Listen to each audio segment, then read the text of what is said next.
큰 소리로 아멘, 아멘, 아멘. 오늘 귀한 목사님 보내주시고 함께 말씀의 은혜를 나누겠습니다. 아마 6년 전, 7년 전에 우리 소년부 때 만났을 거예요. 우리 정상익 그때 전도사님이셨죠. 네, 정상익 목사님 국제제자 훈련원에서 열심히 섬기시고요. 여러분에게 오랜만에 여러분 만나서 말씀의 은혜 전해주실 텐데, 여러분 목사님 알고 있죠? 네, 뜨거운 우리 목사님 보내주신 하나님께 감사의 마음으로 목사님 맞이하도록 하겠습니다.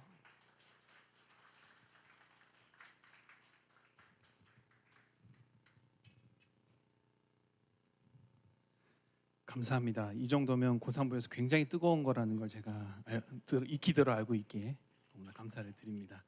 먼저 저를 이 자리로 보내주신 하나님께 감사와 영광을 올려드리고, 또 특별히 불러주신 우리 이민영 목사님께도 고산부께도 감사를 드립니다. 저는 소개받은 대로 국제제자훈련원이라고 다른 곳이 아니라 우리 사랑의 교회에 있는 기관입니다. 그 기관에서 사역을 하고 있는 정상익 목사입니다. 특별히 우리 어른들이 사용하는 날샘의 영어 번역을 해서 영어 버전을 만들고 있습니다. 목사님께서 얘기해 주신 대로 6년 전에 그 소년부를 다녔던, 오래전부터 우리 교회를 다녔던 친구들은 제 얼굴이 좀 낯이 익을 것 같기는 해요. 8시 예배에서 저를 아는 친구들이 찾아와서 제가 6년 전에 그들의 모습이 담긴 사진을 보여줬더니 경악을 하면서 도망을 가는 것을 봤습니다. 여러분 다시 만나 뵙게 돼서 정말 반갑습니다. 여러분 혹시 정체성의 혼란을 겪으신 적이 있으세요? 저는 고등학교 다닐 때 크고 작은 정체성의 혼란을 겪었던 것 같아요. 서울 토박이인 제가 부모님이 이제 직장 생활을 하시려 대전에 내려가실 때 같이 따라 내려가서 중학교를 대전에서 나오게 됐습니다. 나름 대전에서는 유명한 중학교였어요. 그래서 그 중학교를 다니고 마치고 이제 고등학교를 다시 서울로 올라오게 됐는데요. 서울에 올라와서 제가 정체성의 혼란을 바로 느끼게 됐습니다. 나름 유명한 중학교에서 나름 열심히 공부했다고 생각했는데, 서울에 다시 올라와서 고등학교를 갔을 때 제가 들고 다니는 정석책과 그 친구가 보고 있는 정석책이 다른 것을 알게 됐습니다. 도대체 얼마나 선행학습을 하고 있는 건가 싶을 정도로 이미 한참 더를 공부를 하고 있는 친구들과 같은 반에 있었어요. 이 강남 8학군 학교는 역시 다르구나 이런 생각을 하게 됐는데요.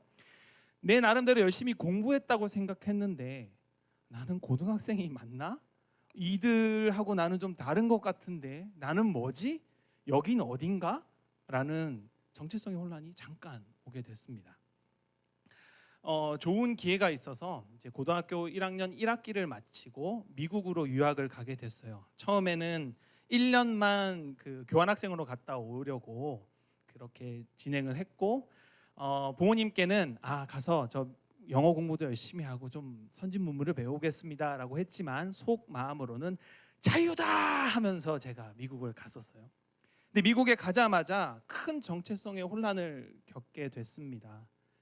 말도 안 통하고, 그리고 문화도 완전히 다르고, 생각이 도저히 이해가 되지 않는 그 다른 문화권에서 나는 누구인가? 나는 왜 여기 있는가? 나는 어디에 있는 건가? 하며 정체성의 혼란을 많이 느끼게 되었어요.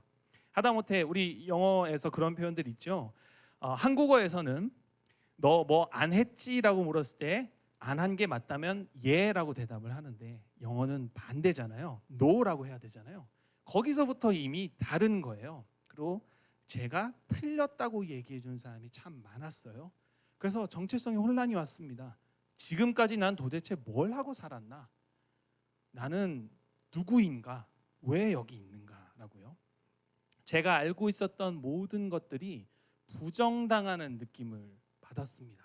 그래서 잘 안 우는데 또 자존심은 있어가지고 그 옷장에 숨어 들어서 입을 이렇게 틀어갖고 꺼이꺼이 하면서 몇 번이나 울었던 때가 생각이 납니다. 고등학교 때 그런 크고 작은 정체성의 혼란을 겪었어요. 흔히 소크라테스의 명언이라고 이야기하는 너 자신을 알라라는 말이 있죠, 그렇죠? 그 말이 사실 그리스의 델포이라는 도시의 아폴론 신전 앞에 있는 광장에 새겨진 말씀이라고 해요. 그래서 신전을 방문한 사람들이 경배하러 들어가기 전에 너 자신을 알라라는 말을 보고 자신의 정체성을 한번 생각해 봤다고 합니다. 우리는 알게 모르게 정체성에 대한 고민을 하고 삽니다. 내가 누구인지, 나는 무엇을 하고 싶어 하는지, 나는 대학교에 가면 어떤 전공으로 공부를 할 것인지, 나는 학교에서 지금 어떤 학생인지, 또 집에서는 어떤 자녀인지, 내가 좋아하는 것은 무엇인지, 또 싫어하는 것은 무엇인지 끊임없이 고민하며 때때로 묵상해 보면서 살아가고 있는 것 같아요. 그런데 우리에게 명확하게 주어진 정체성이 하나 있습니다. 바로 그리스도인이라는 정체성인데요. 이 그리스도인이라는 정체성을 명확히 하면서 살아가야 된다는 걸 잘 아는데 사실 그렇게 하지 못하고 있을 때가 참 많아요. 너무 쉽게 흔들리고 부정당하기 때문에 그런 것 같아요. 세상은 우리가 참 미련하다고 이야기를 합니다. 야, 너 육모 성적이 곧다군데 지금 교회 갈 정신이 있니? 세상은 우리한테 그런 이야기를 하죠. 광신도라고, 편협하다고, 그 와중에 교회까지 간다고 손가락질하기도 합니다. 절대 진리를 믿고 있는 우리가 세상에서 가장 멍청한 사람인 것처럼 세상이 우리에게 계속 속삭입니다. 그러다 보니까 우리 정체성이 자꾸 흔들려요. 내가 이렇게 교회 가는 게 맞나? 내가 이렇게 사는 게 맞나? 내가 지금 다른 애들 정말 열심히 공부하고 있는데 여기 앉아서 찬양하고 있는 게 맞나? 라는 생각이 왜 안 들겠어요? 들죠. 우리는 예수 그리스도에 대해서 지난 3주간 목사님과 전도사님을 통해서 이야기를 들어오고 있습니다. 사도 바울이 보냈던 편지들을 통해서 예수 그리스도가 누구신지, 그리고 그 예수 그리스도를 믿는 우리가 어떤 정체성을 가지고 살아가야 되는지에 대해서 계속 말씀을 들어왔어요. 사도 바울은 우리가 그리스도인으로서 살아가야 한다라고 명확하게 이야기를 합니다. 그러면서 주는 예시 중에 하나가 그리스도인의 군사라는 예예요. 그리스도를 믿는 사람으로서 살아갈 때에 그리스도인의 군사로서, 그리스도의 군사로서 살아가야 된다라고 바울이 이야기를 하고 있는 겁니다. 그 이야기가 오늘 우리가 읽은 에베소서 6장에 담겨 있는 말씀이에요. 근데 이 에베소서는 바울이 로마에 가택 연금된 상황에서, 그러니까 감옥에 있었던 건데 가택 연금 상태에 있었어요. 그때 에베소 교회에 보낸 편지인데, 보통 이제 손편지를 쓰면, 우리 잘 안 쓰긴 하는데 그죠? 손편지를 쓰면 맨 마지막 부분에 어떤 내용이 들어가요? 보통 중요한 이야기, 꼭 당부하고 싶은 내용이 들어가죠, 그렇죠? 바울이 이 편지의 마지막인 6장에 와서 끝으로 하면서 이야기를 전해주는 내용, 정말 당부하고 싶었던 내용 안에 그리스도의 군사라는 내용이 담겨져 있는 거예요. 이 말씀을 통해서 그리스도의 군사가 뭘까 한번 조금 더 자세히 보면 좋겠는데요. 10절과 11절 말씀을 우리 한 번 더 읽어보면 좋겠습니다. 자, 10절 말씀입니다. 시작. 끝으로 너희가 주 안에서와 그 힘의 능력으로 강건하여지고 마귀의 간계를 능히 대적하기 위하여 하나님의 전신갑주를 입으라. 아멘. 바울이 이렇게 이야기를 하고 있는 거예요. 여러분, 주 안에서 강건해지십시오. 여러분, 주 안에서 전신갑주를 입으십시오 라고 당부하고 있는 겁니다. 이 땅을 살아가는 그리스도인이라는 우리, 그런 정체성을 가진 우리에게 구체적으로 가져야 될 모습 중에 하나, 그리스도의 군사가 되라는 이야기를 바울이 지금 하고 있는 겁니다. 제가 군대를 장교로 다녀왔어요. 미국에서 유학을 하고 왔지만 영주권이 없는 관계로 저도 나라의 부름을 받아서 어쩔 수 없이 군대로 가게 된 운명 중에 하나인데요. 저는 대학교 졸업하고 학사장교로 가는 걸 선택을 해서 대학교 졸업 후에 학사장교로 3년 한 3개월 정도 근무를 했습니다. 공군의 통역장교로 가게 됐는데, 군대에서 1년에 2번 정도 전군이 이제 전쟁 연습을 해요. 진짜 전쟁을 하는 건 아니고 약간 컴퓨터 체계상으로 같이 모여가지고 모의 연습을 합니다. 근데 뭐 그래픽이 막 있는 게임이 아니고요. 그냥 뭐 텍스트만 막 있는 거라고 보시면 돼요. 그런 이제 모의 연습을 하는데, 공군 장교인데 모의 연습 때 해군 배를 타게 됐어요. 좀 웃기죠, 그렇죠? 공군 장교인데 미 해군 그리고 한국 해군의 최고 지휘함을 탑승해서 공군과 해군이 연락을 주고받을 수 있는 연락 장교 그리고 통역 장교 역할을 맡아서 그 안에 들어가서 2주간 배를 탔습니다. 미 해군 배인데요. 미 해군 삼성 장군, 아마 감이 안 오실 것 같아요. 우리 선생님들은 조금 감이 오실 것 같은데 중장이 타고 있는 배에 공군 투스타 이성 장군을 제가 모시고 탔어요. 네, 그 배에 타면서 여러 가지를 하면서 미군과 계속 이렇게 임무 수행하면서 제가 느낀 게 한 가지가 있습니다. 미군이 가지고 있는 그 어마어마한 무장과 장비들을 보면서 야, 전쟁을 하려면 이 정도로는 준비되어 있어야 하는구나라는 생각이 들었어요. 우리 군도 참 잘 되어 있는데 우리 군과는 차원이 다른 규모로 뭐 항공모함이 몇 대니 뭐니 막 이런 얘기 주고받으면서 이야, 그래, 전쟁을 하려면 이 정도는 준비되어 있어야 되는구나. 실전을 뛰어본 군인들은 다르구나. 계속해서 준비를 해야 되는구나. 문득 그런 생각이 참 들었습니다. 우리는 그리스도의 군사인데요.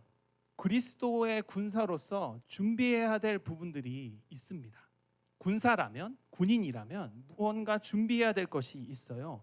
그 내용을 사도 바울이 10절에서 12절을 통해 자세히 이야기해 주고 있는데요. 말씀을 같이 한번 볼까요? 10절 처음 시작할 때 끝으로라고 이야기하면서 편지 말미에 내가 이걸 당부한다라고 바울이 이야기하면서 이런 얘기를 합니다. 주 안에서 그 힘의 능력으로라고 얘기를 해요. 여기서 주는 예수 그리스도를 의미하는 거죠. 부활하고 승천하신 예수 그리스도 안에서 그 분과의 관계를 통해 권능을 받아야 된다라는 의미로 바울이 이야기를 하고 있는 거예요. 예수님과 그 관계 속에서 힘을 얻을 수 있어 라고 말하면서 바울이 강건하라라고 이야기를 합니다. 강력해지다라고 얘기하면 조금 더 와닿으실 것 같아요. 강력해져야 돼라고 바울이 얘기를 하고 있어요. 이 강력해지려면 하나님을 찾고 나 자신을 하나님께 드리는 의지와 행동이 필요하다는 뉘앙스를 담아서 얘기를 합니다. 강건하여지고라는 말 안에는 하나님과 나 사이에 내가 하나님께 내 자신을 드리는 그 의지와 행동으로 하나님의 능력을 받아서 강력해지는 거다라는 의미가 숨겨져 있어요. 왜 바울이 예수 그리스도와 깊은 관계를 맺으며 강력해지라고 하는 걸까? 이 편지를 읽은 사람은 바로 그 이유를 11절에서 찾을 수 있습니다.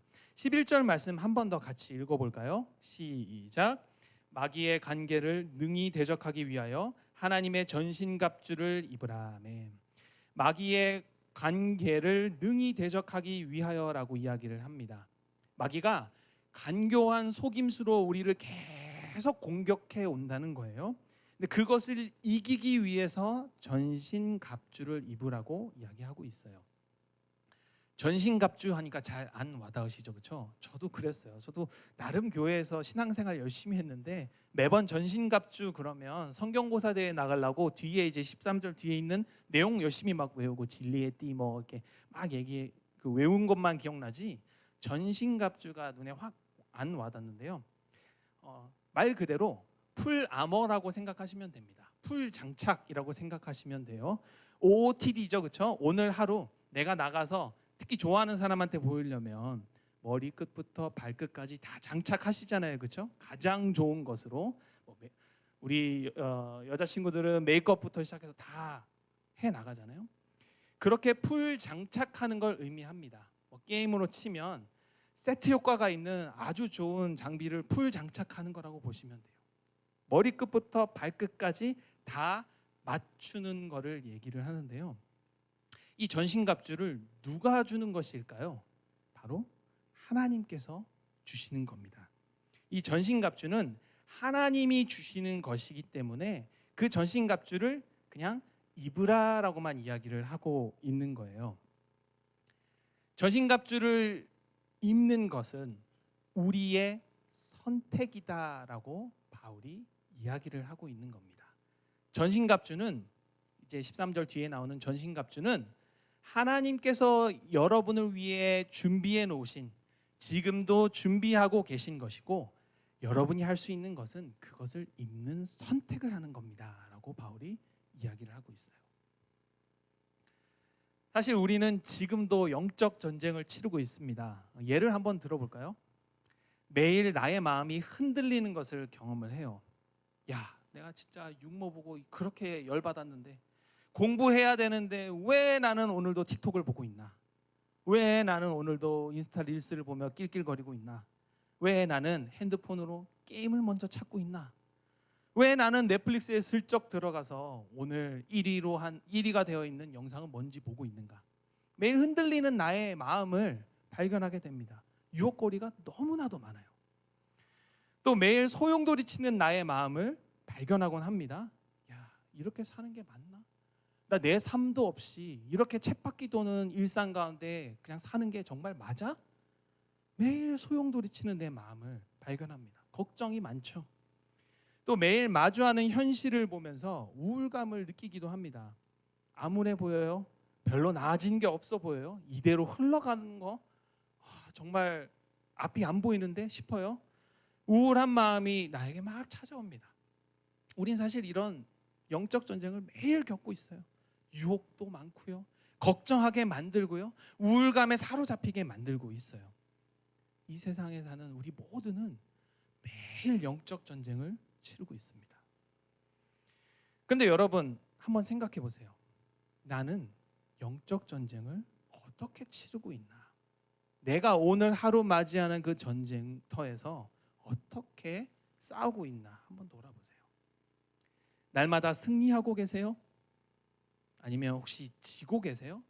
만약 계속 진다면 왜 지는 것 같으세요? 아니, 애시당초 이기고 지는 것에 전혀 관심이 없이 그냥 살고 계세요? 어떤 것 같으세요? 바울은 이렇게 매일 영적 전쟁을 치르고 있는 우리에게 전신갑주를 입으라라고 이야기를 합니다. 로마서 13장 12절 말씀에 이와 같이 나와 있습니다. 밤이 깊고 낮이 가까웠으니 그러므로 우리가 어둠의 일을 벗고 빛의 갑옷을 입자. 바울이 이야기합니다. 밤이 깊은 것 같아 보이지만 낮이 찾아오고 있습니다. 그래서 이제 세상의 그 어두운 일에 사로잡히지 말고 하나님이 주시는 그 빛의 갑옷을 입읍시다라고 이야기를 한 거예요. 그런 의미에서 하나님께서 주시는 전신갑주를 입으면 된다라고 바울이 말하고 있는 겁니다. 21절에 나오는 전신갑주, 명령문이지만 그 선택권은 여러분과 제게 있어요. 여러분과 제가 입는 선택을 할 수도 있고 안 입는 선택을 할 수도 있습니다. 바울은 그저 입으라라고 여러분에게 권면하고 있는 거예요. 누가 와서 직접 입혀주는 게 아닙니다.